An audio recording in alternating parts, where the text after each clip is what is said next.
safe. We're safe. Hey, we need help. Stop! Please.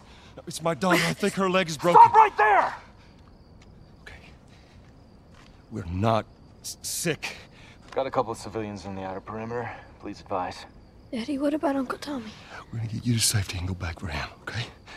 Sir, there's a little girl. But... Yes, sir. Somebody, we've just been through hell. Okay, we just need... Shit.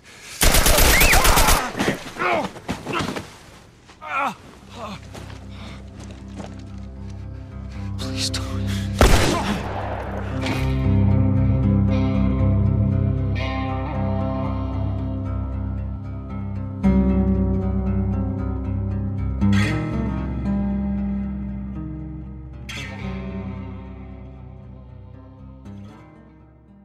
Hello, everybody, and welcome to episode 1 of The Last of Us Play The Last of Us, a Hopped Up Gaming East special presentation of us idiots finally getting around to playing The Last of Us just in time for The Last of Us Part 2.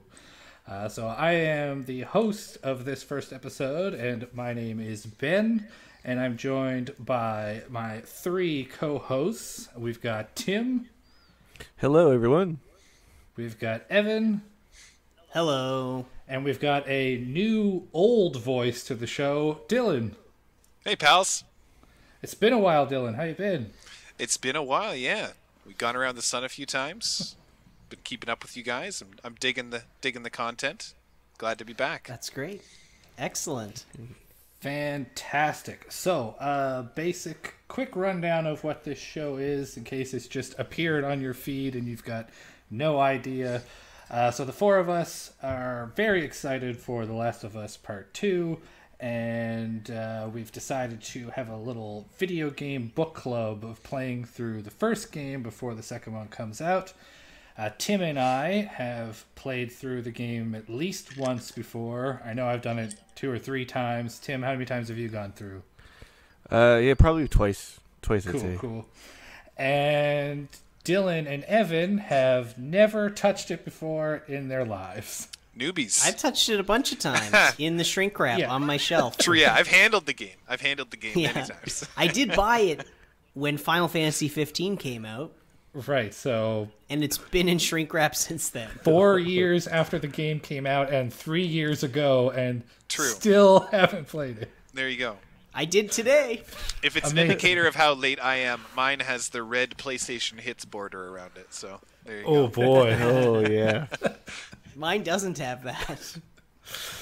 Okay, so yeah, we've divided up the game into roughly 8 equal segments. We're going to play about 2 hours every week from now until the game comes out.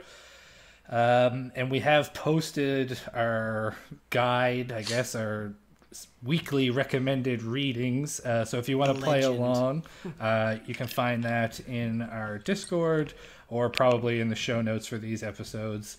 And you can play along or watch a Let's Play if you don't have the game, and send us your thoughts and feelings, and we'd love to chat about them as we go through all of our thoughts and feelings. I'm excited to hear what these newbies have to say. I've got thoughts Yeah. and feelings.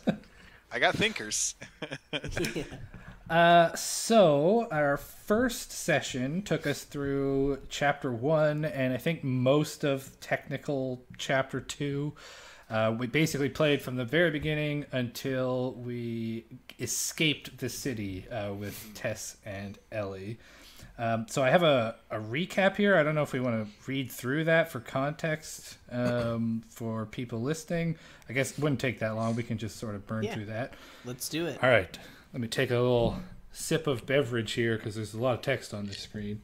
Yes, make sure you drink along as we tell you what the game is about. I'm drinking bourbon. Get your favorite spirit. I've got bourbon because I brew. thought Joel might like it, but it tastes like poison. So I've also got I've also got a cranberry gin smashed to chase it with. Oh my gosh. It tastes like poison. That's good. All right, so a summary of the events for this first section. It starts off where we are introduced to Sarah and Joel, a father-daughter duo living in Texas. It's Joel's birthday, and Sarah stays up extra late to give him a new watch after he gets home from a long shift. Later that night, Sarah is awakened by a panicked phone call from her Uncle Tommy.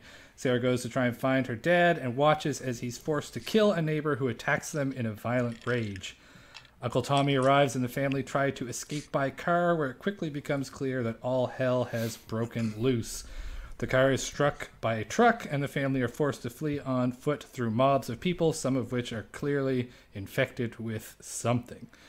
Joel and Sarah get separated from Tommy in the chaos and are saved by a soldier, but after radioing HQ, the soldier draws his gun and opens fire on Joel and Sarah. Before he can execute Joel, Tommy comes to the rescue and kills the soldier, but he's too late to save Sarah, and she dies in the arms of a devastated Joel.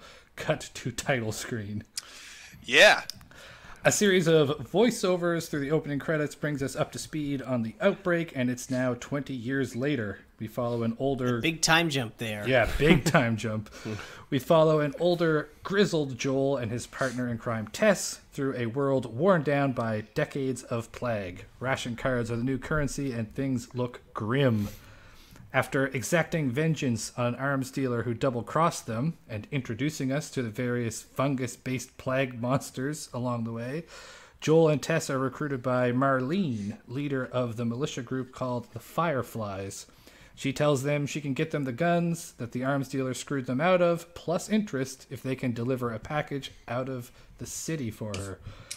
Joel and Tess agree, and Marlene introduces them to Ellie, the 14-year-old daughter of Marlene's friend, and the cargo that Marlene needs smuggled. Joel protests, but Tess convinces him after seeing the rewards that they have been promised.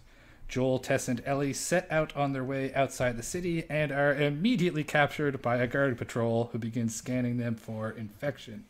Ellie starts to panic while being scanned, and after a quick dust-up, the guards are killed, but not before it's revealed by the scanner that Ellie is infected. Initially outraged that Marlene has apparently set them up, Ellie calms them down and reveals that she was actually bitten weeks ago and is seemingly immune to the disease. Marlene and the Fireflies knew this and are attempting to smuggle her to their doctors, who are still looking for a cure.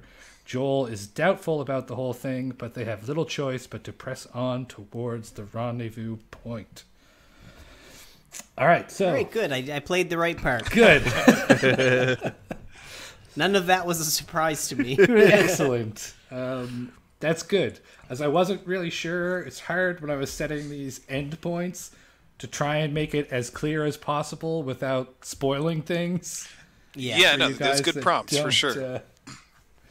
Yeah, worked out pretty well, I think.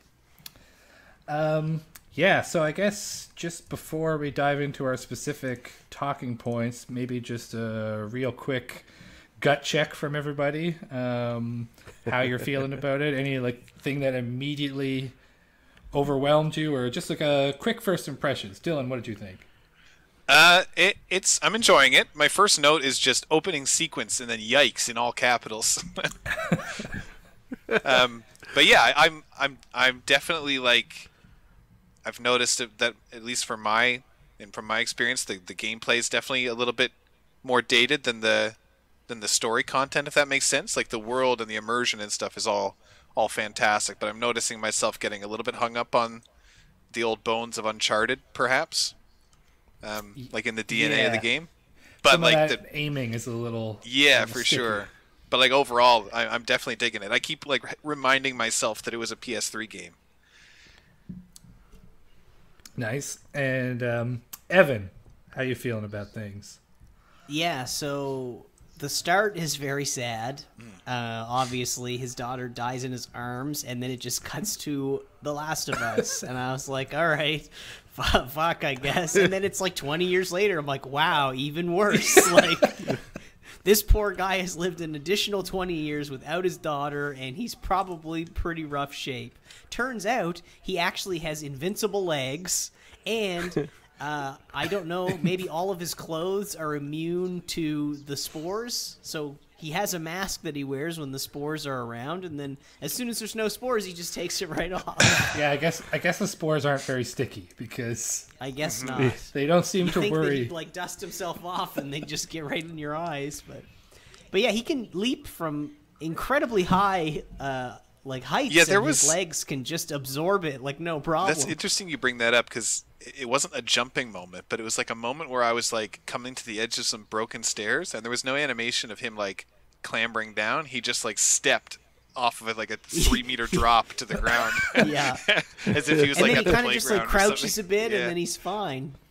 Yeah, I noticed that definitely, that he can withstand significant falls without injuring his probably 50-year-old legs. True, yeah.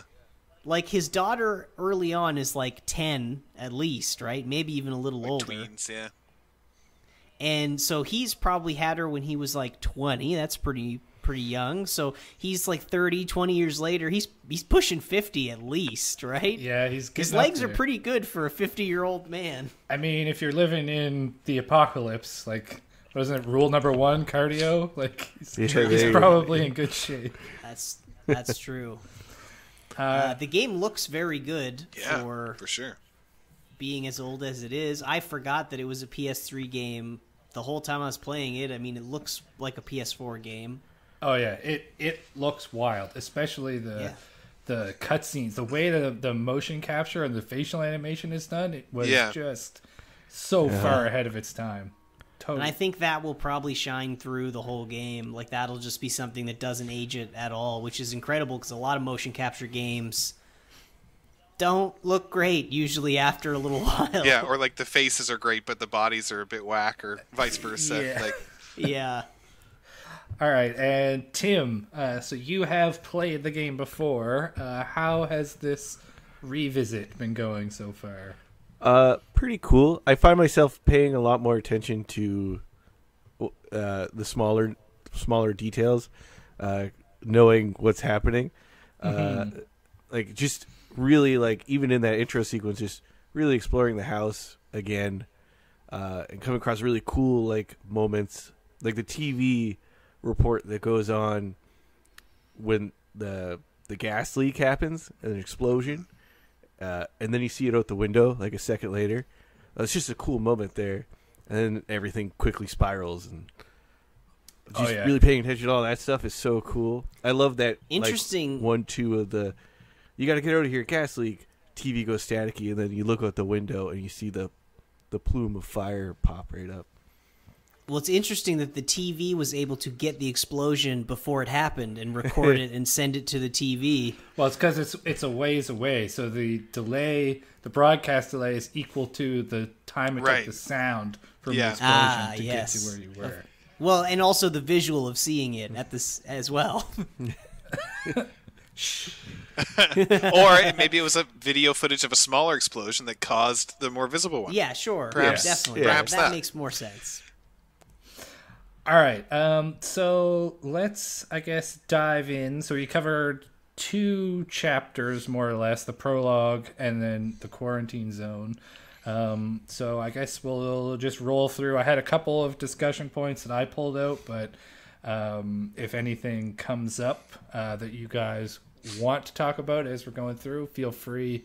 We're just kind of having a conversation about this. It's pretty loosey-goosey.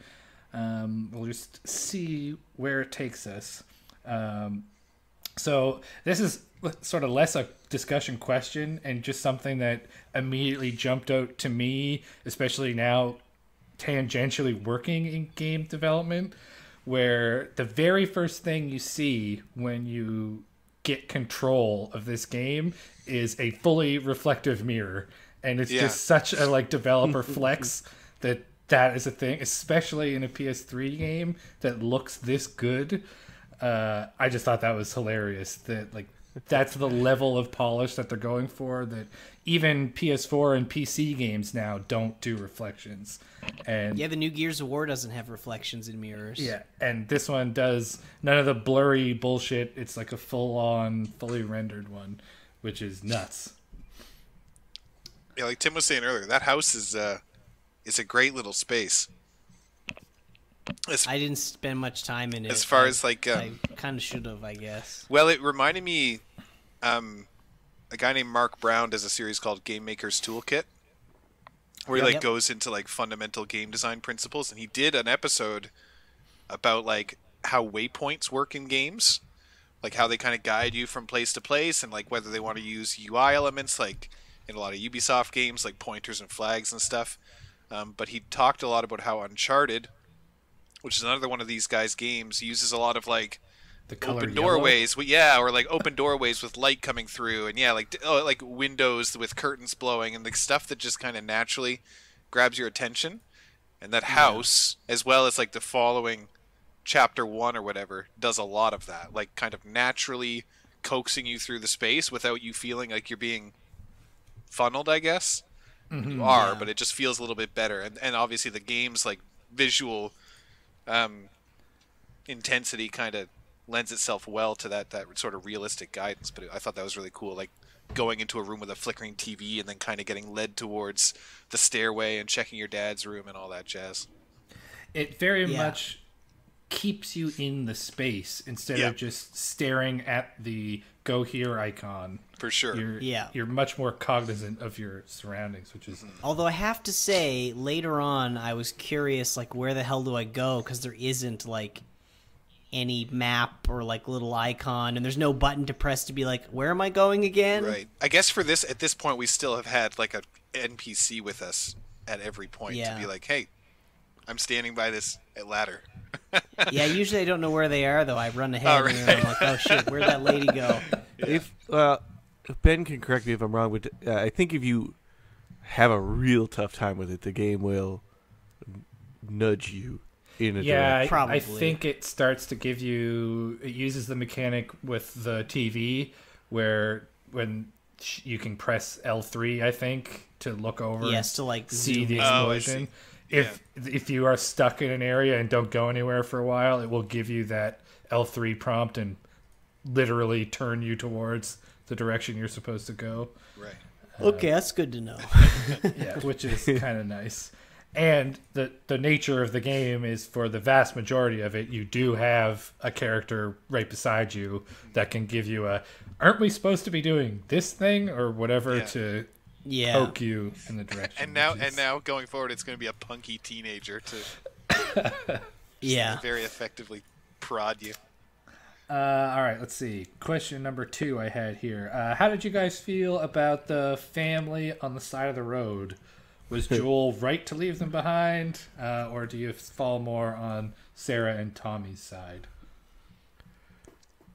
Yeah, I'm more of a stay with what you got type of person. I mean, we don't know if that family's infected. We don't know if we have time to take them anywhere. We don't know if they're allergic to peanuts. Like, we don't know anything about these people. Was there an option to force him to stop, or no? It was just a cutscene, wasn't it? No, it just is. But just like, how do you vibe with his character?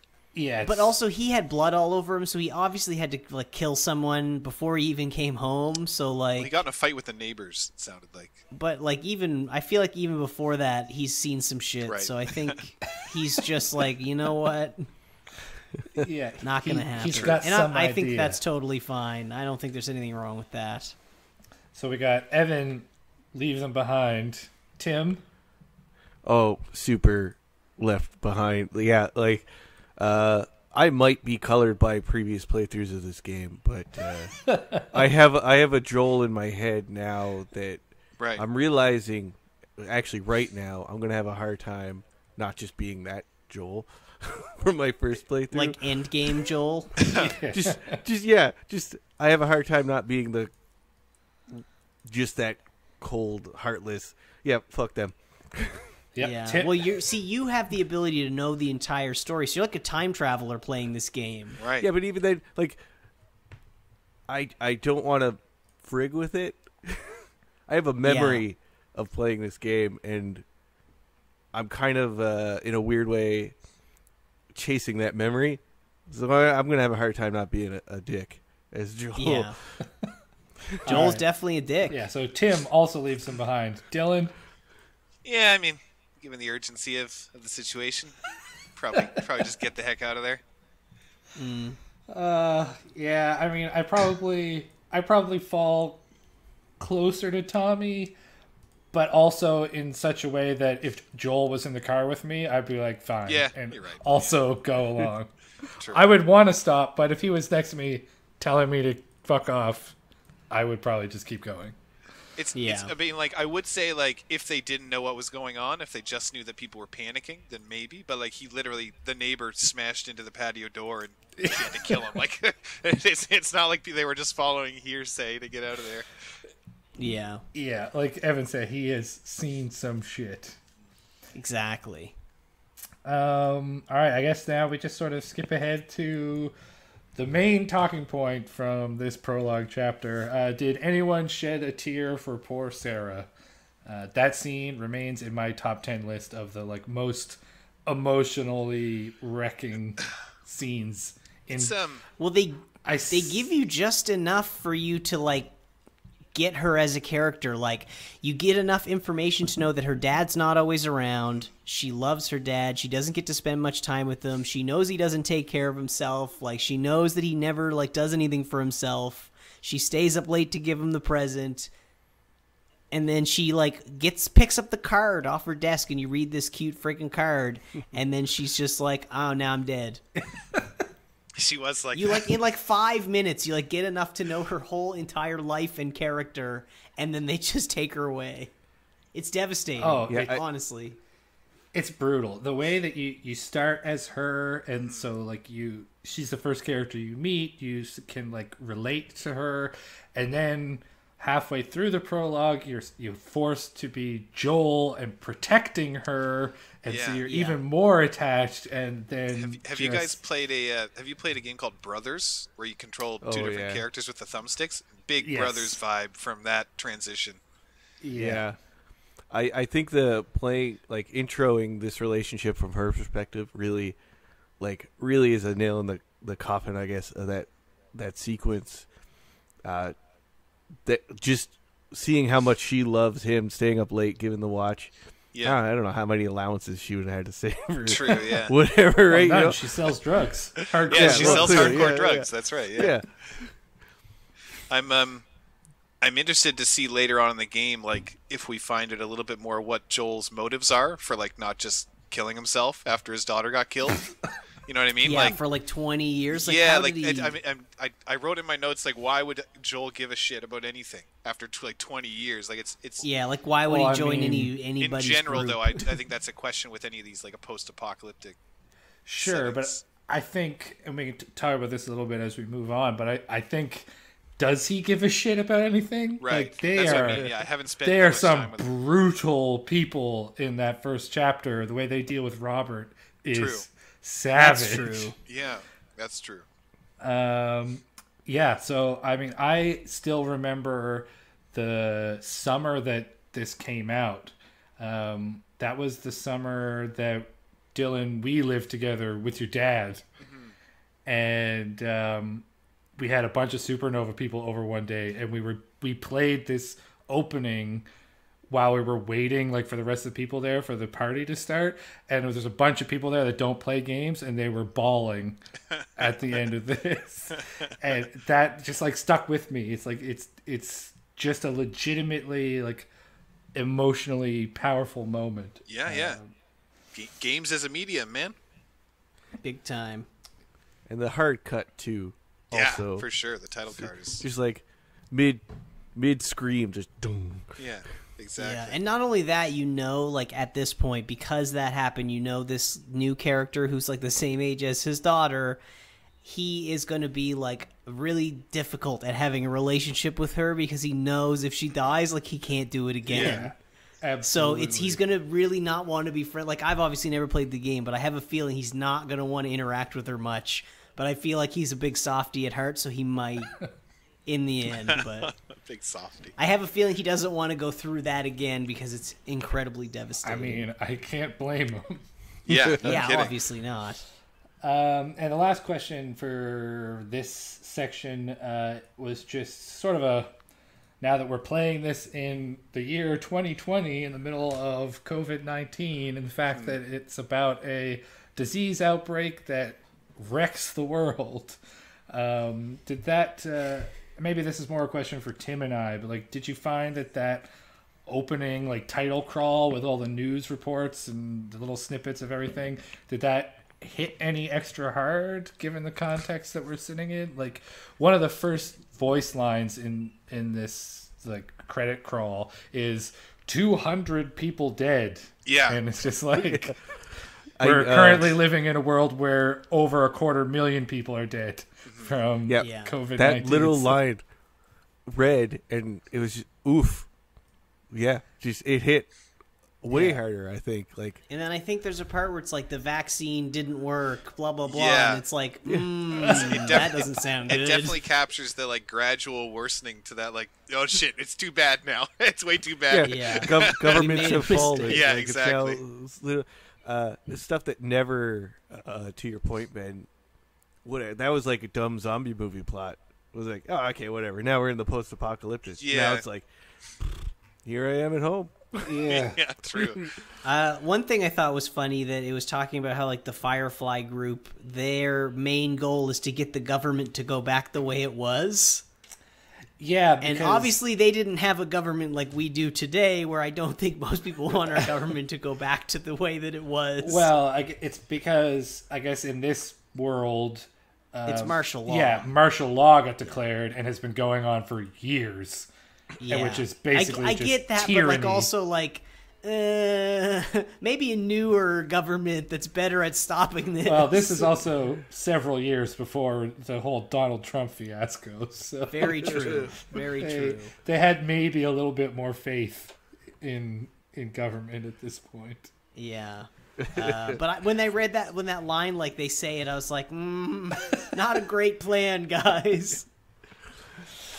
All right, so that leads us into Chapter 2, the Quarantine Zone, which is where we take over as Joel 20 years after the outbreak has started, and things have pretty much entirely gone to shit at this point.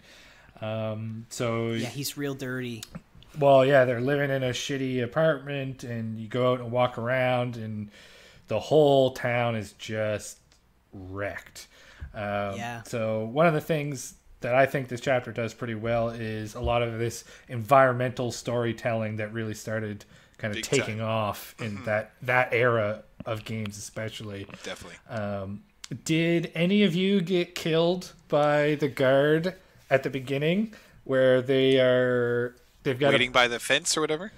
Well, yeah, you're walking down the street and there's like a condemned building that they found squatters in. Right, and they're yeah. scanning the squatters, and there's Is guards. that the one where they're standing like pulling people out and lining them up? Yeah, they've got a bunch of people lined up and they scan them to see if they're infected, and there's several guards there blocking it off. And if you like loiter in front or like try and interfere more than once, the guard just shoots you in the face. And you Nice. There you go. Do you get the dramatic like death twang as well, or is it just like? I think so. Yeah, it's like a full death that goes to black or black and white or whatever. I definitely walked by that, but the subtitles from that scene were like layered in with the subtitles of what I was trying to pay attention to. Yeah, I just ran past So that. there I I didn't did- notice it, but I did die at the very start of the game where you're running with your Yeah, I daughter, got- and they're like down this alleyway, and I just ran the wrong way and got murdered. Oh, yeah, I forgot. I got I eaten was- by the river. I was going to ask if anybody died in that opening scene, because Yeah, I did, watched for sure, yeah. someone who is not familiar with like how basic game language works try and play that, and they died like 6 times, and it totally ruined the whole flow of it for them. Right. Which is kind of too bad. yeah, I only died once, and then I realized I wasn't going down the right alley, and then it took 1 second to see the right alley. Yeah. I turned around when you have Sarah in your arms, and you're running down that, and then you hear Yep. Same. the guy behind you. I was like, Yeah. how close is he? Yeah. Oh, I whoops. turned around, Same. and you run backwards way slower than you run forwards. And then there's another guy crawling out of the ambulance. So like by the time I got Yeah. past him, Liz was like, "Are you supposed to die there?" And I was like, we'll see." And then the screen just cut to black. I was like, "No, I wasn't supposed to get attacked there." But yeah, I kept walking past that like squatter eviction and got to the fence when all that dialogue was happening, and then saw, I forget what happened, some explosion, trucks and guns going off, and I guess was it the Fireflies that were introduced? Yeah, at that point? the Fireflies blow up a truck at that checkpoint. Right. Nice to and have you them have like to take the long way around. Yeah, nice to see them actually do something that soon into the chapter. Yeah, I don't know. Is there Firefly graffiti in that section? I don't know. Lots of it. I don't Yeah, remember I if don't it's know if there, it's- but you definitely see it like throughout the chapter. Yeah, You see it like as soon Firefly as you walk out of Rise. your house. Yeah, that like they have that winged banner. The that they stylized, make. yeah, backwards Did, F. Oh, I see. Oh, Did anyone cool. get Did anyone get the dog tags? At any point? I in did these two get one at chapters? some point. I Yeah. don't know. Yeah, me. Nope. I got one too. I've been Those are picking like up, the super Oh, okay. collectible. I've been picking up notes. And I stuff found a as find wanted them. poster, Yeah. collected that. Oh yeah, that's Nice. how that was to let you know that what's her name is involved. That Marina. Yeah, we meet her Marlena. later. Yes, good old Marlene, There you go. Queen Firefly. The Queen Firefly. All right. So your first sort of like choice you get, I guess, is when you are first going through the spores. You find a guy who had some bookshelves fall on him or something, and his mask is broken, and he's begging for mercy. Did you kill him or did you leave him? And why? I or shot why him in the not? head. I think the game wants you to shoot him because it was like, hold this button to aim and hold this button to shoot. And I was like, well, this is the shooting tutorial. I So- don't remember being forced. Well, maybe he did actually. I didn't shoot him. I don't think you're forced to, but it tells you it's like this button think is it aim and this encouraged button you, is yeah. shoot. Yeah. So I was like, all I right, was I'll like, shoot him. Just the whole nature of how spooky everything was. I was like, I don't want to shoot a gun in here, indoors, make all that noise. Yeah. No, I didn't even fair. think about That's that. that's a a smart choice. And I don't. Does That's a it smart choice. attract the two fellas that eventually show No, up because towards you? you're No. like a whole screen away from them, so True. they won't be attracted. But it does use a bullet. Like Yeah, no bullets shit. are very limited. So Headshots are good though. They kill people in one hit. I've done a lot of Headshots are headshots. good. That's true. I again informed by previous playthroughs of how my Joel turned out. No hesitation. yeah, Help me, boom. I put him down too. Mainly just because I didn't want to like in that world. Maybe he zombies and he hulks out, and then he's a zombie behind me. Oh, that I have true. to deal with. True, so true. my Joel just put him right down, and there was a gun with 2 bullets right next to him. So net gain of a bullet. Yeah. There, yeah. I'm still What do like. you guys think of finding the spored corpse on the wall? Yeah, Yeah, that was some freaky digging stuff. It, man. Like I haven't seen. I know that like there are. I assume that's what clickers are. Is like an advanced version of this infection. Yep. They're like fungus men, Yeah, right? They're but like a it's fungus. like the one that infects ants. Cordyceps. Cordyceps Cordyceps, fungus, yeah. that like forces you. In this case, it forces you to murder everybody, but it like forces your body to do things that you're not trying to do Yeah. if you're an ant in real life.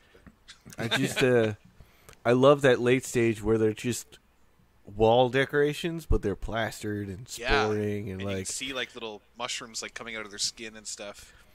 yeah, Growing off their shoulders. and like the wall behind them is like just It's like a full slime of fun. mold. It's so cool. Yeah, Yeah, you can see where they like rotted and gooed onto the floor, and then all of the goo Yeah. is growing. And Yeah, it's pretty. yeah. gnarly. It's a terrifying way to go, but cool. it reminded me a lot of that Annihilation scene Oh yeah, when she sprouts. Yes. where the guy like is just made out of fungus. He's like blown in half, and his body is just like all the fungus coming out of Right. him. I assume that movie probably took inspiration from this game because the game's super old. yeah, probably. So I don't actually have this here, but I sort of skipped over a lot of Tess here, and I think it's worth talking about. What do you guys think of Tess? She doesn't fuck is, around. I have a feeling she doesn't live very long. She does she- not yeah. fuck around. She doesn't have much patience. Her bullshit No. meter is like sitting at 9 out of 10 Yeah. constantly. Yeah, I she love her. doesn't care She's about great. much, it seems. It's like a Just- motivation for Joel to get off the fucking couch and Yeah. do something. And What are you gonna do? Just sit around and mope? Get the fuck, go beat this person's face in. Come on. Yeah, and I like that, like, for example, when she deals with Robert, there's no, like, I expected there to be a scene where Joel's like, what the hell, Tess? Like, we could have blah, blah, blah. But he was like, yeah, probably. Yeah. I didn't expect that. After 20 years of him, I, know, but expected it wasn't him to like just be like... more like eh. I expected the game to do that, not that I expected Joel to do that. Yeah. Well, like, Also, I just noticed that, like, a lot of killing happens. People don't care about killing anymore. She just Because, like, great. you literally meet those guys, and they're like, hey, you're not coming through here, and she just shoots one guy, and she's like, we're killing these guys now, and Joel's like, okay. Yeah, like she just, Yeah, she's literally I what's don't have been time for pulling this, Joel. and shoots a man in the face. Like, Yeah. Yeah. That, And he doesn't even care. He's like, let's do it. Murder time. there's another really great piece of like acting through animation that has stuck with me, which is from this part of the game. The second encounter where you drop down through the fence and the guys are talking about like how they sent two people to go attack Tess earlier and they got killed. Yeah. And Yeah. Joel she's like- looks at Tess and Tess looks back and just sort of like, what Well, what because do they you talked like? about that earlier. Yeah, Whether she she's killed them or not. Yeah, Well, yeah, she 'cause kind of Joel- leaves it in the air, and then this sort of like dialogue in the background, she just looks over and is like, "Oops!" Like, it's a really great callback just to like the whole like I wanted you to tell me what happened to your face. And she's like, yeah, whatever. Yeah. The callback there is like, I murdered people. yeah, which is that kind of stuff we almost take for granted in a lot of these types of games now, but when this game came out, that level of like detailed animation was a whole new thing. It was really, really cool. There's a lot of that during like grapples and combat and stuff. Like when Yes. you try to choke Yeah. you try to choke a guy out, he's like scratching your face and shit, and I was like, oh my gosh. Yeah. I'm killing a guy. is brutal. You want to really freak yourself out, spin that camera around. Oh, And like Yeah. watch their face, like Yeah. as they're desperately clawing at you, and then go limp. Ugh. And you don't even get like a lot, like you get a taste for it here. yeah, true. You don't even get like the full like. But those bottles and bricks, they can do some damage. I was punching a guy next to a desk, and I was like laying into him and was pushing him up towards the desk, and all of a sudden it like switches pretty smoothly into an animation where I like put his face into the corner of the desk. Yep. Yeah. Just Oh, squish it wow. right in there. Yeah. I picked up some like 2x4 and beat the shit out of somebody with Yeah. it. I learned about the punching part because I accidentally pressed square instead of triangle to choke someone out. Oops. And then I just started punching him, and then he punched me back. And then later, I was like, I'm going to punch this guy. And I had wood like on my back, and he Yeah. just takes it and beats the shit out of the guy with it. And I was like, all right, that's cool. Yeah. Later, That is a.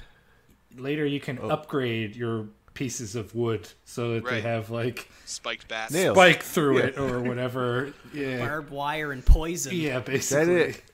is something I kind of forgot about this game. Revisiting right here now, I'm realizing combat feels gross in a way. Like it almost feels a little too real. Like it's not like in Doom where you're ripping somebody in half and you're like, yeah, oh yeah. It's you slam that guy's face in the desk, and you're like, shit, fuck, ugh. Yeah, it was gross. It's very real. It was really It very gross. visceral and Yeah. real. Yeah. And like in Doom where they add like goofy cartoon sound effects, so you're like, oh, it's funny. Yeah. Like in this, it's just like you're just murdering people. Yeah, you like. There's you- even a part where you literally grab a guard, and it's like the last guard, and you like put your gun up against his head, which for some reason you do in this part instead of another part where you just start choking him, and he's like, okay, you got me, like I won't do anything, and then you just like. You can like Nope. you can take people like Not as today. meat shields. Yeah. Yeah. Yeah. I'm still getting And like, if you pull the trigger while you're doing that, you just blow his brains out. Like the Oh, the wow. gun is against his head. Shit. Like that's And you can shank them. Yeah, like, I'm- Joel's pretty hardcore. I'm definitely still getting a sense. I'm like really bad at the combat in the game. I'm still sort of figuring out the flow of like switching away from my gun and like trying to close distance and stuff like that. Doesn't feel super smooth yet, but I don't know, just gotta practice. Once you get more melee weapons, True. if I'm remembering correctly, it gets way easier. pipes. It just feels and like a stuff. stealth, but like there's a bit of strategy to it it has a- because you Well- don't have to play stealth. Like if you're good at headshots, like I found later on, I was pretty tight at it. Except when you get hit, and then your guy like basically can't do anything. It's he like picks up the gun and it's moving all around. It's a stealth till it's not in a really good Yeah, way. very it's much. like, I'm going to sneak. Oh, fuck, you found me. I guess I'm going to beat your face in with the 2x4. Yeah. Yeah. But yeah, I can't, like, this game specifically is like that really weird disconnect where, like, oh, combat is gross. I do want to sneak around, not because it's easier, but I don't want to fight somebody. Like, I don't want to smash somebody's face in with a brick. I just choke them or shoot Sometimes them. you gotta do it. Sometimes Well, no, Takes yeah. one bullet, takes them down. I like when it does this, like when you shoot them in the head, it does this like star pattern or something hit- around the The reticle. hit marker is so, very satisfying on headshots. so that you know you got a headshot and you don't have to worry about them like getting back up. It's Oh, interesting. very handy. Yeah. Because if you shoot them anywhere else, it just like gets Yeah, bigger. But if but you there's, like like, a do it, flare it's like a around it. little Yeah. like yeah. Yeah. That's cool. It's just, yeah, combat in this game is probably the first time. Also, Dylan, you said earlier that you noticed this game feels like a PlayStation 3 game, like it doesn't play very well. I find it plays pretty well, honestly. it was the more controls like- don't feel bad. More like I just felt myself getting a bit bogged down by the combat, but it's more so me than the system thing, I imagine. So I did find it doesn't prompt you to like climb stuff, so I didn't know what button I was supposed to press, but I eventually figured out it was just X. What difficulties is everybody playing on? Normo. Yeah, Normal as well. normal. I'm all alone. I'm playing on hard. Okay. So I'm curious to see, like, we're still a little early yet, but a big part of this game is like kind of a Resident Evil style resource management where you're always on your last bullet and you're always trying to like make that health pack. And I'm curious to see how it will compare resource-wise, whether you guys will be overflowing with riches or if you'll be as starved as I am. Well, that's a really good point because like it is kind of survival horror like that with an added element of crafting, which we haven't. Oh yeah, that's right. We haven't gotten They a real give you taste of it, pieces, but, but like- they don't tell you how to use them. depending on how you guys evolve in your combat, whether you go full blown fuck stealth or I'm gonna grenade the shit out of everybody, like you're gonna make decisions on do I craft a shank or other things that make it easier to blow shit up. You have to make those decisions, bullets, health, all that kind of cool stuff in a way, and it sticks through the entire game, unlike a Resident Evil game, for instance, where by the end of it, I don't know, you're God in a Resident Evil game. Yeah, you never quite get as powerful as you do at the end of a Resident Evil game, I don't think. So I guess we're getting close to the end of what we played through here, but I guess we should talk about Marlene a little bit because she is important and we meet her, and then obviously we've got to talk about Ellie because she is one of the main characters here. She is on the cover. She is. She's pretty important to this series. So yeah, you know what? There's not really much to Marlene at this point. She's the Queen Firefly, and she sort of saves you. And she's the one. Looks like she was already shot or Well, something. She's the one who she tests doesn't save guns you. got sold to, right? Yeah. Yes, You figure Robert sold everything you out before to she her. shows up. Right. I guess that's true. She doesn't really save you. You just go with her. You after kinda deal with mess- Robert. You owe her after you fucked her plans up, I guess. Well, in a weird way. not really. She Robert Yeah, was- she bought your stolen guns. Robert was the courier at that point, Yeah, but and then you she also convinced Robert to sell to her instead of you. So Yeah. it's a bit messy. I wouldn't say that you owe her, but well, it's a mutual owing both ways. I mean, she's bleeding out, so we're gonna help. But Yeah, I am surprised Tess didn't shoot her, but Well, I think she wants to stay on the good side of the Fireflies, even if they don't like them very much. Well, Tess wants her guns. If she kills Marlene, That's she'll right. never Yes, get she them. wanted the guns. So, all right. So the main event, I guess. What's everybody's first impressions of Ellie? This other what's the fancy English word for it? Deuteragonist? Like I don't know. I can't. Like this. It's like protagonist, but when there's two of Additional? them. Yeah, I don't know. Yeah. She seems like she'll be an interesting character. I mean, it's definitely going to be interesting to see how Joel and Ellie relate through the story, because obviously he has the kid that died and she has parents that died, so they both are kind of in the same kind of spot. She's infected but not, so that's interesting. We'll see how that plays out. She's immune, and presumably. then on top of that, she really lets you know that she's 14, not that that matters. So I feel like she might be a little bit of a sassy little pain in the ass, maybe. Yeah, maybe a little. She also introduces herself by coming at you with a butterfly knife. That's right. Yes, she It's does. like, who the fuck are you? It's right for the jugular. Yeah, she's a bit reckless. Yeah. She did it. I have a feeling she'll be like the boy, but when he is going through puberty in God of Right. War. Yeah. I do love the scene where Joel has to keep her safe for the night or whatever. He plops down for a nap, and she's like, "Well, what are we gonna do now?" Well, I don't know. Do whatever you want. Watch He's is like, I'm sure fucking you'll broken." figure it out. She's that jab of like, "Your fucking watch is broken." Yeah, She which walks is like by. an unintentional super gut punch Yeah. on her. Oh, yeah, part. like savage. When she said that, I was like, ooh, Yikes. too soon. Yikes. She needs And then she he needs a wakes hobby. up- He wakes up from an obvious nightmare about Sarah right after that, which is like, ugh, gut wrenching. Yeah. I'm curious to see what happens with the two of them, though. I know, like, obviously this whole game is their story, and a lot of stuff happens that's emotional because people really love this game, so I'm curious to see where it goes. Is Joel in the trailers for the second one? Yes, he was in both of them. Okay, there you go. Both of them? I think he was only in one. No, he was in both. We Okay. can I think he makes it. I we think can talk he about it does after, make it but to the end. he was in both. I Nice. trust you. I'm going to say that in episode 1 right now, I'm going to say I think they both make it to the end. And I haven't watched any trailers for the new game, so I don't even know. All right. All right, well, we're at, I don't know, about 45 minutes, so we're probably pretty good to wrap up. Yeah. We're... Any predictions, I guess? Any shots you want to call for this next section? Predictions. What's their objective right now?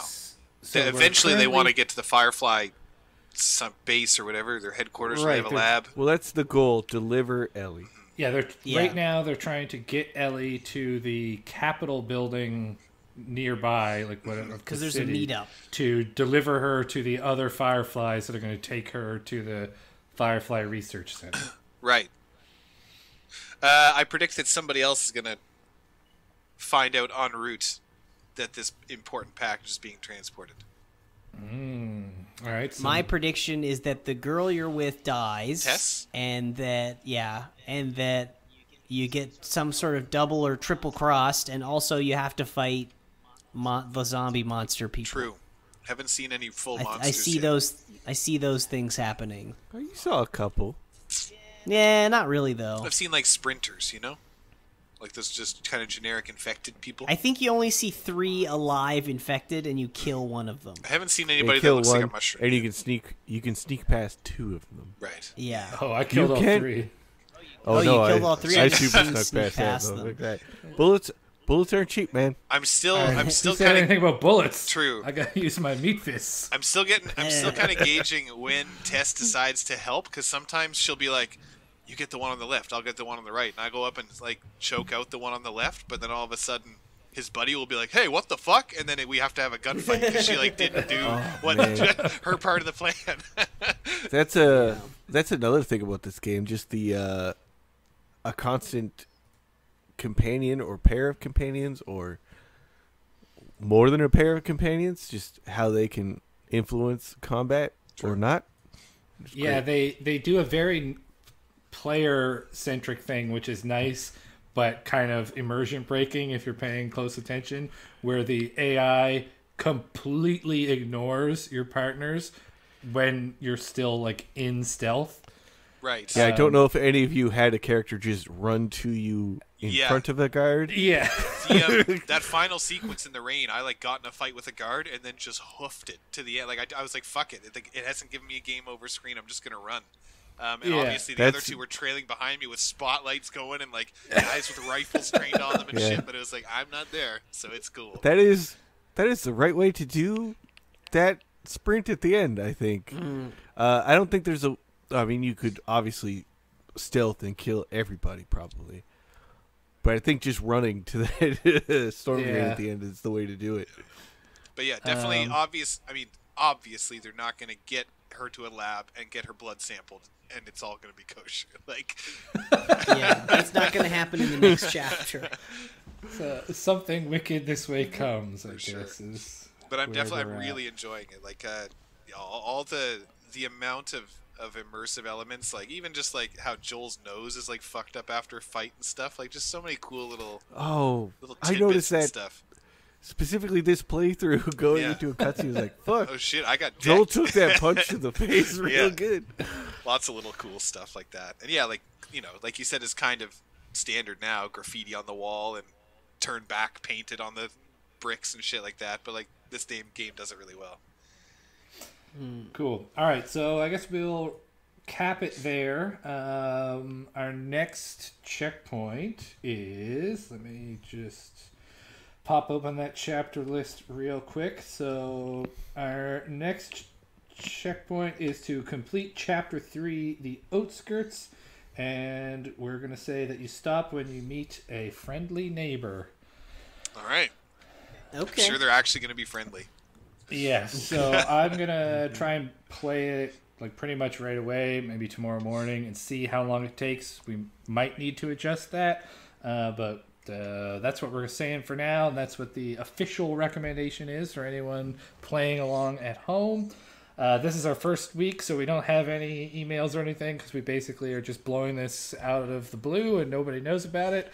But if you are listening and you're playing along and you want to send us your thoughts, feelings, feedback, you can do that to hugecrew@hoppedupeast.com. You can hop in our Discord or Facebook group and all the regular places and get in touch about this very good game that we are all playing again or for the first time.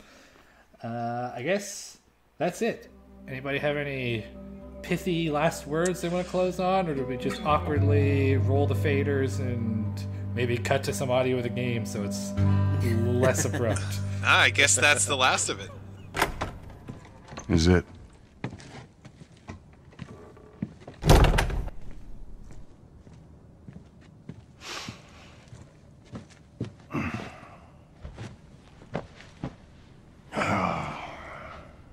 What are you doing?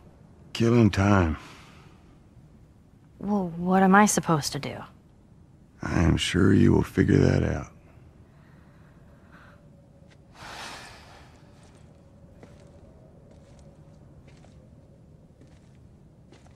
Your watch is broken.